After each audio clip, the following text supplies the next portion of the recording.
guys, it's me again, Rochelle. And today's vlog, magbabalot tayo ng isang regalo na kalokohan na naman. At ngayon, i-ready natin lahat ng mga gagamitin natin sa pagbabalot.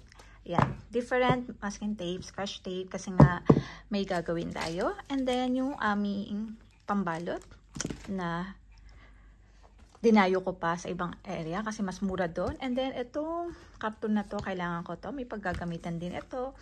Tapos, ito, empty box. Tapos, itong mga ganito, mga shredded na paper kasi may pa-surprise daw tayo. And then, ang pinaka-importante ang i-gift natin ay mga sardinas na binalutan namin. O, diba? Naman si Kuya, tuwan-tuwa siya dito. Brands for less. Kasi kung maitatanong nyo, etong si Kuya ay mahilig sa brand for less. Okay?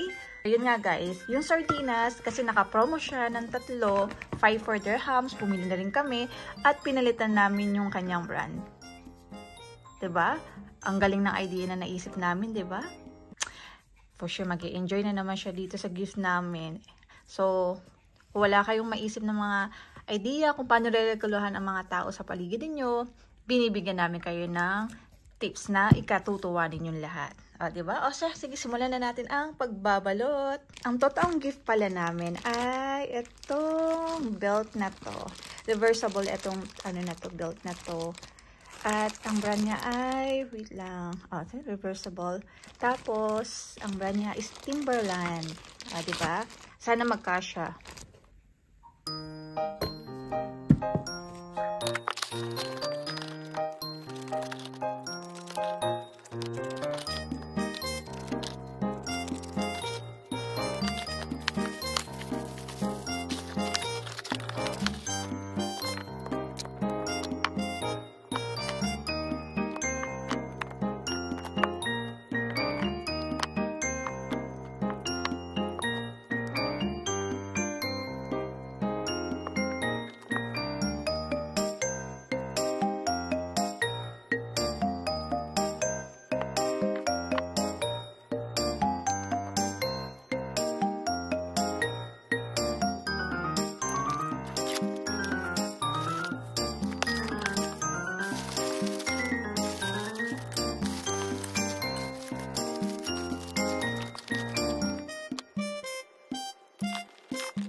Oh, ayan nga. Tapos ko nang balutin ang regalo namin kay Kuya. Ready na to i-deliver sa kanya. O, diba? Para ang desente-desente ng aming regalo. Ang ganda-ganda pa ng pagkakabalot. At ito nga guys, i-deliver na namin ang aming regalo kay Kuya. Hopefully magustuhan niya ito. For sure naman magugustuhan niya ito kasi unique ang aming gift para sa kanya. At pinaghandaan talaga namin yan ha. Dahil ginamit talaga namin ang utak namin dyan. Charot! Are you excited?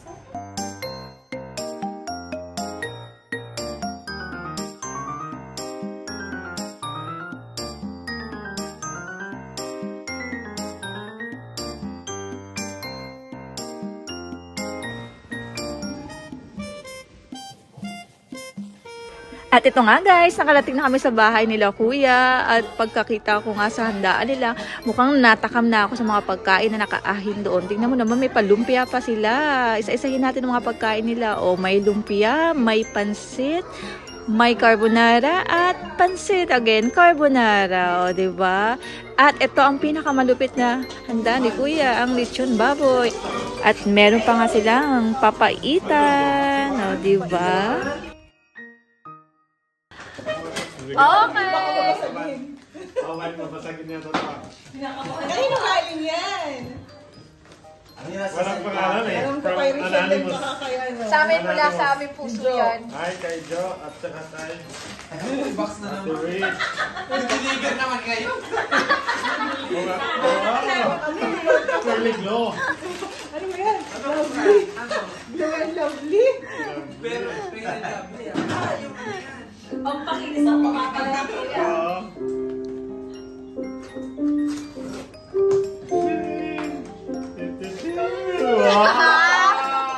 Hanapin mo. Kaya sardinas. Bradford.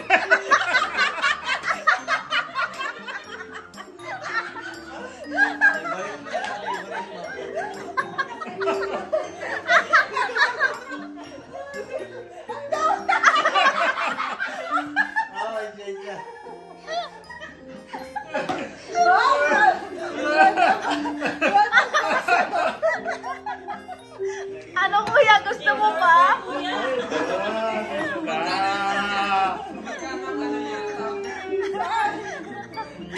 Kaya mahilig sa Frank Morles. Kuya, kasya ba kuya? Nakalaman mo galing ni Kasha. Kasya 36 ba? Ganda naman ng brand mo. Like, gusto ka. Gustuhan pa daw yun. Thank you. Welcome. Tawa-tawa. Galing namin. Si Ramon, O ano ba?